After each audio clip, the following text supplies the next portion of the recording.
Assalamualaikum warahmatullahi wabarakatuh. Halo semua, perkenalkan saya Fadila Winda Prastika dari Universitas PGRI Semarang. Oke, jadi di sini yang pertama aku akan membahas mengenai PBL atau Problem Based Learning. PBL itu sendiri aku akan membahas mulai dari yang pertama yaitu ada deskripsi, kemudian ada fungsi, ada tujuan, teknik, cara penerapan, dan juga implementasi. Yang pertama, yaitu deskripsi, PBL, atau bisa disebut juga dengan Problem Based Learning. Problem Based Learning adalah suatu pendekatan pembelajaran yang berusaha menerapkan masalah yang terjadi dalam dunia nyata. Nah, jadi Problem Based Learning ini suatu pendekatan di mana itu menimbulkan sebuah permasalahan, dan peserta didik dituntut untuk mencari solusi dari permasalahan tersebut. Dari deskripsi, kita lanjut ke fungsi PBL. Fungsi PBL yang pertama yaitu meningkatkan kemandirian peserta didik dalam belajar. Kemudian mendorong partisipasi aktif pada diri peserta didik dalam belajar juga. Kemudian yang ketiga yaitu mengembangkan keterampilan peserta didik dalam dunia nyata. Yang dimaksud di sini adalah PBL itu dimaksud tugas proyek. Nah, dari tugas proyek itu kita dalam arti peserta didik mengerjakan sebuah pekerjaan proyek dalam lingkungan masing-masing. Selanjutnya yaitu meningkatkan kerjasama. Nah, PBL ini tentu saja dalam tugas proyek pasti tugasnya itu berbentuk kelompok ya. Jadi kerjasama itu sangat penting. Terakhir yang kelima yaitu mendorong penghargaan intrinsik. Nah, tadi sudah membahas mengenai fungsi, selanjutnya mengenai tujuan. Tujuan PBL yang pertama, meningkatkan kemampuan peserta didik dalam pemecahan masalah proyek. Yang kedua, membuat peserta didik lebih aktif. Ketiga, mengembangkan dan meningkatkan keterampilan peserta didik. Keempat, meningkatkan kolaborasi peserta didik yang bersifat kelompok. Dan yang kelima, memperoleh pengetahuan dan keterampilan baru dalam pembelajaran.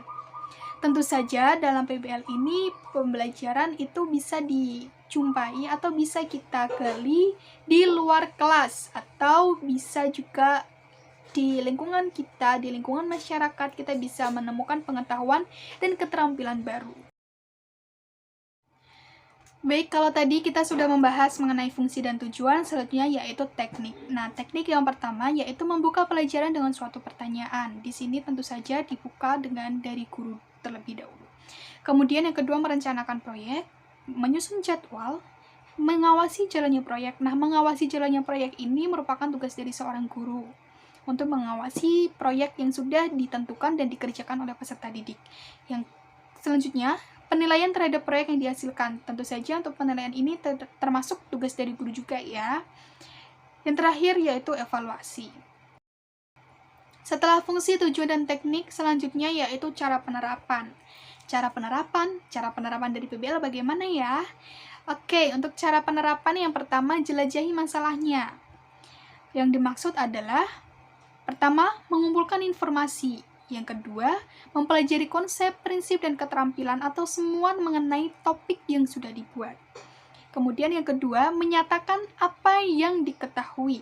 Siswa dan kelompok membuat daftar apa saja yang sudah diketahui oleh mereka dan mencari informasi apa yang belum diketahui. Selanjutnya yang ketiga, menentukan masalah. Yang dimaksud di sini adalah siswa menyusun masalah dan juga informasi. Informasi gunanya agar kita dalam arti sebagai peserta didik bisa menemukan solusi dalam permasalahannya. Setelah itu, mencari informasi, membantu menciptakan argumen yang meyakinkan. Informasi ini sebagai pendukung ya. Kemudian, menyelidiki solusi, membuat daftar kemungkinan atau hipotesis terlebih dahulu, kemudian merumuskan dan menguji hipotesisnya. Yang keenam, mempresentasikan dan mendukung solusi yang dipilih. Menyatakan dengan jelas dan didukung kesimpulan dengan informasi dan bukti yang relevan. Tentu saja informasi dan bukti ini harus sesuai dengan topik yang sedang dikerjakan. Kemudian yang ketujuh, meninjau performa. Siswa itu mengevaluasi performa dan merencanakan perbaikan untuk masalah berikutnya. Nah, hal ini meninjau performa itu sangat penting karena bertujuan dan juga mempunyai fungsi meningkatkan keterampilan pemecahan masalah.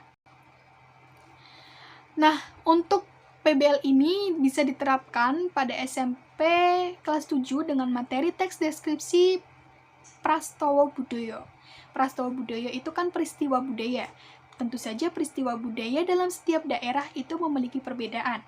Nah, dari perbedaan inilah kita bisa menganalisis, kita bisa meneliti, dan bisa dijadikan sebuah proyek untuk peserta didik agar bisa mencari perbedaan atau dampak yang terjadi dalam masyarakat ketika melaksanakan budaya ini. Oke teman-teman, tadi itu semua yang sudah aku jelaskan mengenai PBL atau Problem Based Learning, dari deskripsi, fungsi, tujuan, hingga implementasi dalam mata pelajaran. Semoga bermanfaat dan bisa menambah ilmu serta wawasan untuk teman-teman semua. Jadi sekian dari saya, terima kasih. Wassalamualaikum warahmatullahi wabarakatuh.